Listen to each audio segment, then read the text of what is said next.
Ek het vandag besluit om 'n kans te waag en in te skryf vir die huisgenoot se uitsonderlike naamkompetisie. My naam is Deverina Janet Du Plessis en ek is gedoop Deverina.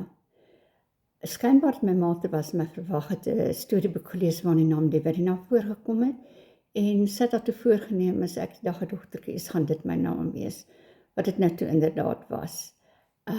Ek is vandag 75 jaar oud en ek was nog nooit vir een oomblik spyt oor die naam wat ek gekry het nie, alhoewel dit moeilik vir mense was om uit te spreek en die meeste mense my Debbie verkort genoem.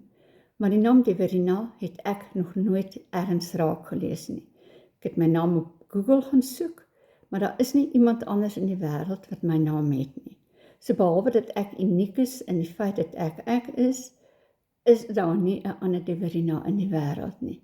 So huisgenoot, net soos wat jou naam uitsonderlik is en jy in elke huis hoort die naam Deverina aan my.